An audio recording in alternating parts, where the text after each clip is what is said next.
Praise the Lord. Hallelujah. പ്രിയ സഹോദരങ്ങളെ, ഒരു വെള്ളിയാഴ്ചയിലേക്ക് നമ്മൾ കടന്നു വന്നിരിക്കുകയാണ്. ഇന്ന് നമ്മുടെ ഇരിഞ്ഞാലക്കുട സ്പിരിച്വാലിറ്റി സെൻറ്ററിൽ ഒരു 10 തുടങ്ങി ഒരു 2 മണി വരെയുള്ള ശുശ്രൂഷയാണ്. നിങ്ങൾ പ്രാർത്ഥിക്കുമ്പോൾ ഇതൊക്കെ പറയുന്നത് എന്തിനാണെങ്കിൽ നിങ്ങളുടെ പ്രാർത്ഥന, ഒരു ശുശ്രൂഷയ്ക്ക് പ്രാർത്ഥനയുണ്ടെങ്കിലാണ്. അച്ഛൻ ഇപ്പോഴും ഓർക്കുന്നുണ്ട്, സെൻറ്റ് മേരീസ് ധ്യാന കേന്ദ്രത്തിലായിരുന്ന സമയത്ത് ശരിക്ക് ഒരു ശുശ്രൂഷയ്ക്ക് പോകുമ്പോൾ മധ്യസ്ഥ പ്രാർത്ഥന ടീം അവർ ശക്തമായിട്ട് കുർബാനയുടെ മുൻപിൽ പ്രാർത്ഥിക്കുമ്പോൾ സ്പെഷ്യൽ അനോയിൻറ്റിങ് ആണ്. അപ്പോൾ ഇപ്പോഴത്തെ ടീം നിങ്ങളാണ്. അപ്പോൾ അതുകൊണ്ട് തന്നെ നിങ്ങളോട് ഇതൊക്കെ പറയണത് കേട്ടോ. ഹല്ലേലൂയ. ഇന്ന് നമ്മൾ ധ്യാനിക്കുന്നത് ഗലാത്യ ലേഖനം 3:9. അവിടെ വചനം വെളിപ്പെടുത്താണ്. ആകയാൽ വിശ്വാസമുള്ളവർ വിശ്വാസിയായ അബ്രാഹത്തോടൊത്ത് അനുഗ്രഹം പ്രാപിക്കുന്നു. ആകയാൽ വിശ്വാസമുള്ളവർ, പ്രിയ സഹോദരങ്ങൾ, വിശ്വാസം എല്ലാവർക്കും ഇല്ല, എന്നാൽ കർത്താവ് വിശ്വസ്തനാണ്.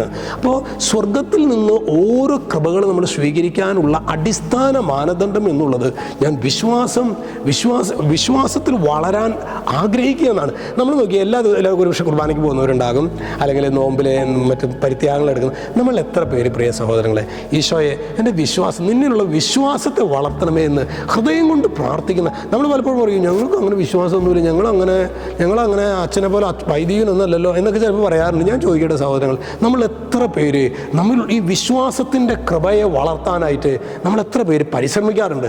പോട്ടെ, എത്ര ആഗ്രഹിച്ചിട്ടുണ്ട്? നമ്മൾ എത്ര പേര് ശരിക്കും എൻ്റെ വിശ്വാസം വളരണം അതിനായിട്ട് ശരിക്കും ആഗ്രഹിച്ചിട്ടുള്ളവർ എത്ര പേരുണ്ട്? ചിലപ്പോഴെങ്കിലും, പ്രിയ സഹോദരങ്ങളെ, അതായത് ദാഹിക്കുന്നവൻ എൻ്റെ അടുക്കൽ വരട്ടെ എന്നല്ല ഈശോ പറഞ്ഞത്. നമ്മൾ ആ വിശ്വാസത്തിനായി, വിശ്വാസ കൃപയ്ക്കായിട്ട് നമ്മൾ ദാഹിക്കുകയാണെങ്കിൽ ആ കൃപ, പ്രിയ സഹോദരങ്ങൾ, നൽകപ്പെടും. അത് NH പണ്ടൊക്കെ പറയാം 47 എന്നാണ്, ഇപ്പോൾ NH 66 544 അങ്ങനെയൊന്നും അല്ല ഇതിനെ പറയും. ശരിക്ക് വളരെ ദുർഘടമായ പാതയിലൂടെ നയിക്കും. ഈ വിശ്വാസത്തിന് വേണ്ടി നമ്മൾ പ്രാർത്ഥിക്കുമ്പോൾ ദുർഘടമായ പാതകളിലൂടെ കർത്താവ് നമ്മെ നയിക്കും. അപ്പോൾ നമ്മൾ ഭഗ്നാശരാകരുത്. ഭയപ്പെടില്ല, ഞാൻ ഭയപ്പെടില്ല, ജീവിതത്തിൽ ഒരു നാളും സംഭ്രമിക്കില്ല, കർത്താവാണ് എൻ്റെ ദൈവം, ഞാനെന്നും ഘോഷിക്കും സത്യമായും ക്രൂശിലെ ദിവ്യയാഗം. അതുകൊണ്ട് പ്രിയ സഹോദരങ്ങളെ, നമുക്ക് ഈ വിശ്വാസ വരത്തിന് വേണ്ടി നമുക്ക് പ്രാർത്ഥിക്കാം. ഒരു അത്ഭുതകരമായ വിശ്വാസത്തിൻ്റെ കൃപ. ഇത് പ്രാർത്ഥിക്കുമ്പോൾ ഞെരുക്കത്തിലൂടെ ഒരു പക്ഷേ നമ്മൾ കടന്നു പോകാം, പക്ഷേ നമ്മൾ ഭഗ്നാശരാകരുത് പ്രിയമുള്ളവരെ. അങ്ങനെ കടന്നു പോകലിലാണ് നമ്മുടെ വിശുദ്ധി അടങ്ങിയിരിക്കുന്നത്. അപ്പോൾ അത്തരത്തിലുള്ളൊരു അഭിഷേകത്തിന് വേണ്ടി നമുക്ക് പ്രാർത്ഥിക്കാം. രക്ഷിതാവ് യേശുക്രിസ്തുവിൻ്റെ നാമത്തിൽ ആശീർവദിക്കുന്നു, ഇപ്പോഴും എപ്പോഴും എന്നേക്കും. ആമേൻ.